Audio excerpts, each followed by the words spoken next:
All right, turn off the lights if you dare. Here is a long, slow burn, very scary story meant to crawl under your skin and stay there. The thing that learned my name. I used to think fear was loud. I thought it screamed, chased you down hallways, slammed doors, made your heart race until you couldn't breathe. I was wrong. Real fear is quiet. It waits and it listens. When my mother died, I moved into her house because it was easier than letting it sit empty. Everyone warned me. Don't stay there alone, my aunt said. Sell it, my cousin begged. It doesn't feel right, my best friend whispered after visiting once. But I needed the money. And I needed the distraction. Grief makes you reckless like that. The house stood at the edge of town, half swallowed by trees that leaned toward it like they were listening. The paint was peeling, the windows were dark, it looked less like a home and more like something pretending to be one. The first night was quiet, too quiet. No wind, no insects, no distant traffic, just the sound of my own breathing echoing in rooms that felt slightly larger than they should have been. At 2:17 a.m. I heard my name. Not spoken. Breathed. Daniel.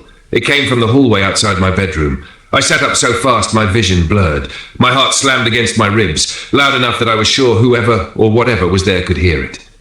Mom, I whispered. Nothing answered.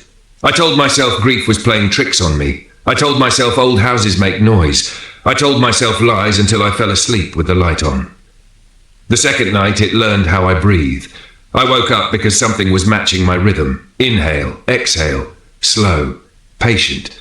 The sound wasn't in my room. It was in the walls. I pressed my ear against the plaster, my skin crawling. The breathing stopped. Then, from inside the wall right next to my head, something whispered, too close. I didn't sleep again that night. By the third day, things started moving. Not dramatically. Nothing that could be easily proven. A chair would face a different direction than I left it. A door I clearly locked would be slightly open. My reflection in the mirror seemed to blink a moment later than I did. That night, I heard footsteps upstairs. Slow, heavy, deliberate. I stood at the bottom of the staircase, staring up into the darkness. I know someone's there, I said, my voice shaking. The footsteps stopped. Then they began again, but this time they were coming down. One step at a time. I ran into the kitchen, grabbed the biggest knife I could find, and waited. My hands were sweating so badly I nearly dropped it. The footsteps reached the last step. Silence. Then a voice. My voice spoke from the hallway. Daniel, it said gently, put the knife down. I screamed. I tried to leave the next morning. The front door wouldn't open. The windows wouldn't break. My phone had no signal, no matter where I stood. At sunset, the house exhaled. I felt it in my bones. The air grew thick, heavy, like the building itself was pleased. That night, it showed me what it wanted. I woke up standing in the hallway. I don't remember leaving my bed. The walls were wet, not with water, with something warm. The hallway stretched longer than it should have, bending slightly like a throat. At the end stood my mother. Her back was to me. Mom? I asked. She turned around. Her face was wrong, too smooth, eyes a little too wide. Smile pulled too far. I missed you, she said. Then her mouth opened, and opened, and opened, until it split her face in half. I woke up screaming on the floor of my bedroom, my throat raw, my hands clawed bloody from the carpet. On the wall, carved deep into the wood, were words I didn't remember writing. It takes practice to sound human.